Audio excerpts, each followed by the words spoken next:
Doctor Amarjeet Singh ji, अल्पसंख्यक आयोग के सदस्य श्री सरदार परमिंदर सिंह जी, सरदार सतनाम सिंह जी, सरदार संपूर्ण सिंह बग्गा जी, सरदार दलजीत सिंह जी, सरदार मनमीत सिंह जी, भारतीय जनता पार्टी के युवा और जुझारू नेता श्री नीरज सिंह जी, आनंद मोहन तिवारी जी और भारी संख्या में आज की संगत में आए हुए सभी उपस्थित बहनों और भाइयों, पूरा देश इस वर्ष भर के कार्यक्रमों के साथ जुड़ा हुआ है। जब हम नवम गुरु तेग बहादुर जी महाराज, भाई मतीदास जी, भाई सतीदास जी, भाई दयाला जी की शहादत को स्मरण करते हुए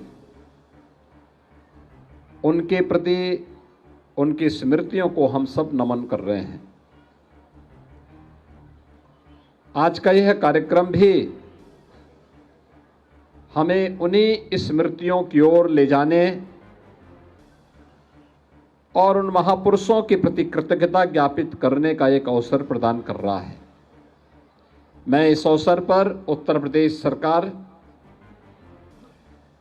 और उत्तर प्रदेश की 25 करोड़ जनता की ओर से गुरु तेग बहादुर जी महाराज को,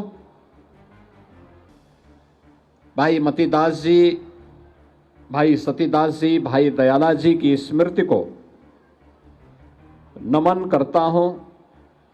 उनकी स्मृति को कोटि कोटि नमन करते हुए विनम्र श्रद्धांजलि भी अर्पित करता हूं।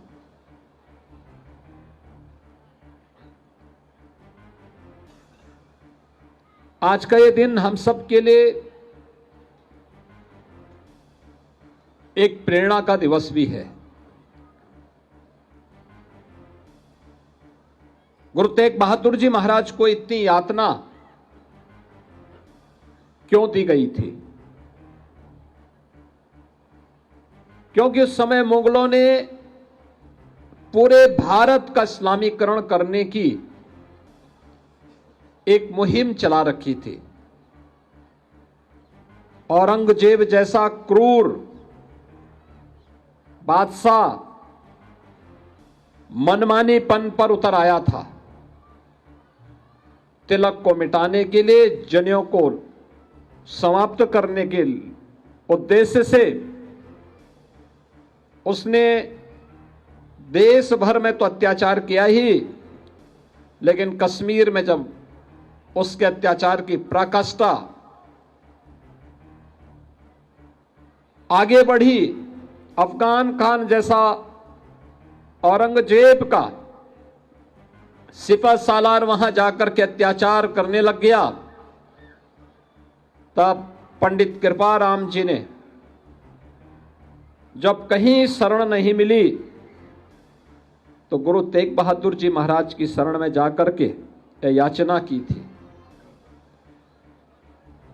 याचना गुरु तेग बहादुर जी महाराज के सामने हो रही है, लेकिन गुरु गोविंद सिंह जी महाराज जो मात्र 9 वर्ष के हैं, वो गुरु तेग बहादुर जी महाराज से कह रहे हैं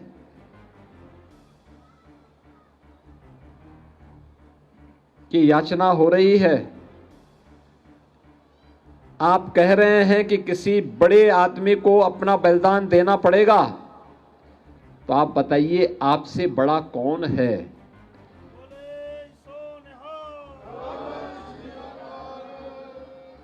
आप याद करिए 9 वर्ष की उम्र क्या होती है। और फिर गुरु तेग बहादुर जी महाराज ने उस अत्याचार के खिलाफ आवाज उठाई। गुरु तेग बहादुर जी महाराज को कैद कर दिया जाता है।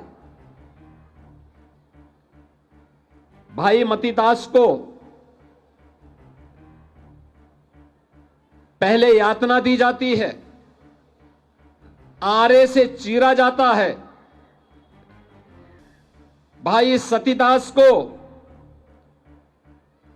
रुई के बंडल में डाल करके उसमें आग लगाई जाती है और भाई दयाला को उबलते हुए पानी के डेग में डाल करके उन्हें बलिदान कर दिया जाता है। और गुरु तेग बहादुर जी महाराज तब भी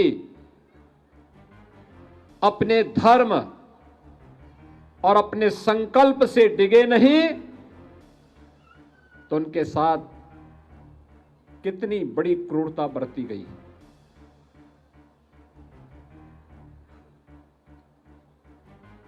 बहनों और भाइयों, में आज जब हम लोग इतिहास के उन क्रूर क्षणों को स्मरण करते हैं,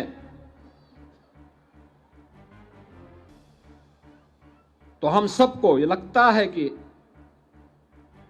ये यातनाएं उस समय इस गुरु परंपरा ने न केवल सही थी, बल्कि आवश्यकता आने पर उस यातना और उस क्रूरता का जवाब देने के लिए अपने आप को तैयार भी किया था। गुरु गोविंद सिंह जी महाराज को जब हम स्मरण करते हैं, मात्र 9 वर्ष की उम्र में जिन्होंने अपने गुरु और अपने पिता को खोया हो, जिनके 4 साहबजादे इस सनातन की रक्षा करने के लिए बलिदान हो गए हों, और दुनिया के अंदर ये बहुत कम उदाहरण देखने को मिलता है। जो गुरु गोविंद सिंह जी महाराज के बारे में हम देखते हैं, एक शहीद पिता के पुत्र हैं, तो शहीद पुत्रों के वे पिता भी हैं।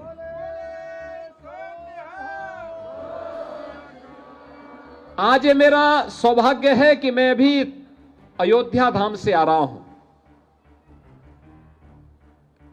देश के यशस्वी प्रधानमंत्री आदरणीय श्री नरेंद्र मोदी जी आज अयोध्या में आए थे। श्री राम जन्मभूमि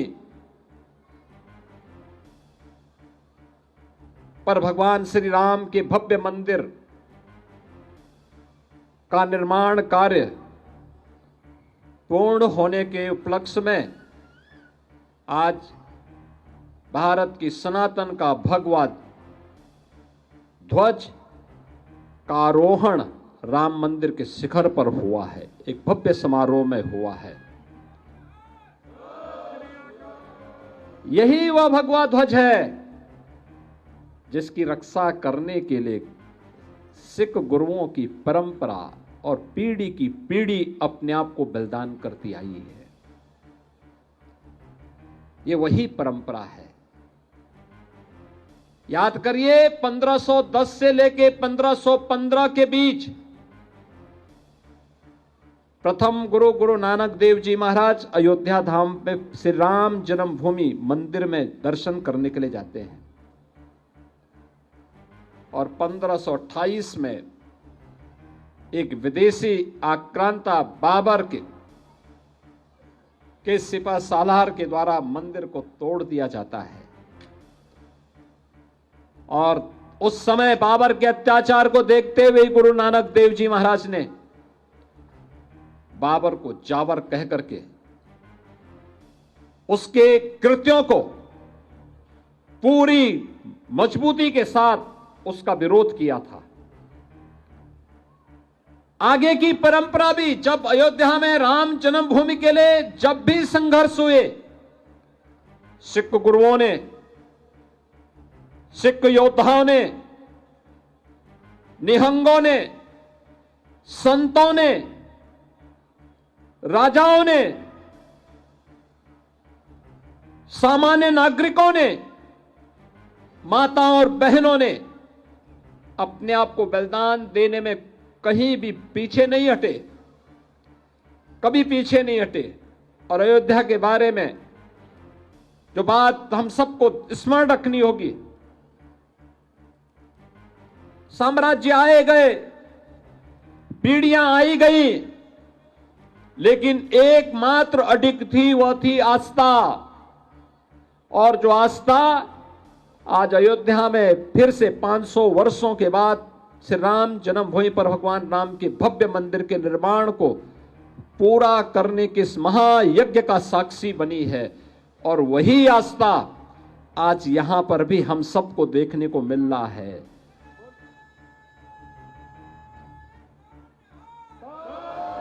साढ़े 300 वर्षों के बाद भी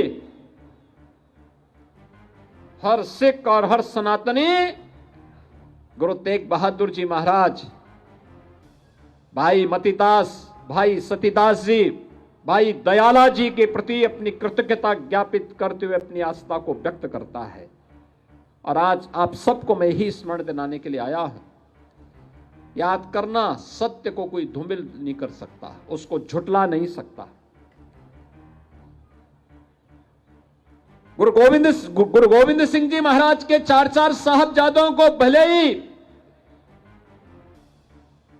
जो सम्मान उस समय मिलना चाहिए था, उसके उपरांत मिलना चाहिए था, ना मिला हो।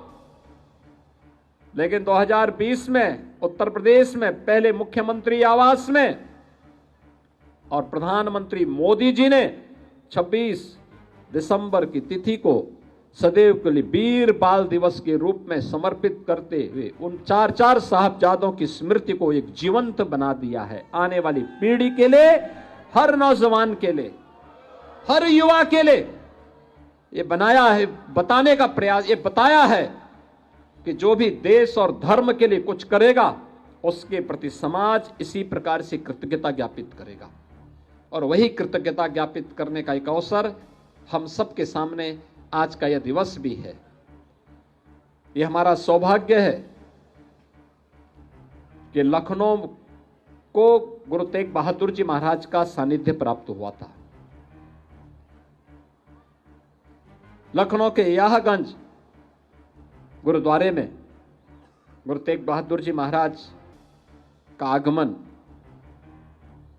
गुरु गोविंद सिंह जी महाराज उस समय शिशु अवस्था में थे और वह स्मृति आज भी उसी रूप में याहगंज में हम सबको देखने को मिलती है। वहां का तेज, वहां का अध्यात्म इस सिख परंपरा के गौरवशाली क्षणों में से एक है।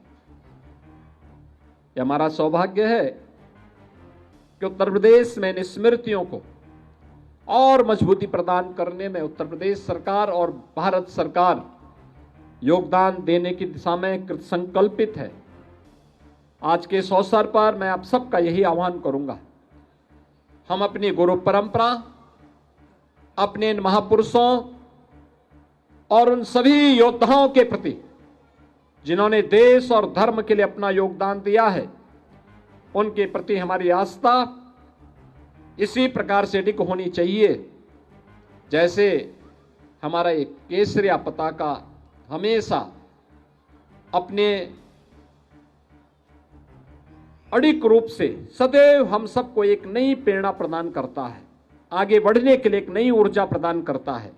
हम उसी भाव के साथ कार्य करेंगे, इस विश्वास के साथ मैं एक बार फिर से नवम गुरु तेग बहादुर जी महाराज, भाई मतीदास जी, भाई सतीदास जी, भाई दयाला जी की स्मृति को नमन करता हूं। आप सबको इस शहीदी दिवस के अवसर पर आपके इस कार्यक्रम के लिए हृदय से धन्यवाद देता हूं। इतनी भारी संख्या में एकत्र होकर के आपने कृतज्ञता ज्ञापित करने और गुरु परंपरा से प्रेरणा प्राप्त करने का कार्य इस विराट कार्यक्रम के माध्यम से कर रहे हैं। मैं इस अवसर पर एक बार फिर से यहाँ पे गुरुद्वारा प्रबंध समिति से जुड़े हुए जितने भी हमारे पदाधिकारी हैं, उन्हें इस बात के लिए आश्वस्त करता हूँ कि डबल इंजन की सरकार सदैव आपके साथ खड़ी है, क्योंकि यह केवल हमारे लिए केवल एक विचार नहीं, बल्कि उस महान परंपरा के प्रति कृतज्ञता ज्ञापित करने का भी एक अवसर होता है, जिसने देश और धर्म के लिए अपना सर्वस्व न्यौछावर करने में किसी भी प्रकार की कोई कोताही नहीं बरती थी। इस संकल्पों के साथ हम सब जुड़े हुए हैं, इस विश्वास के साथ मैं आप सबके प्रति एक बार फिर से अपनी भावनाओं को व्यक्त करने के लिए सीधे अयोध्या धाम से यहीं पर उपस्थित हुआ हूं। एक बार फिर से गुरु तेग बहादुर जी महाराज की स्मृति को नमन करता हूं। बोले सो निहाल।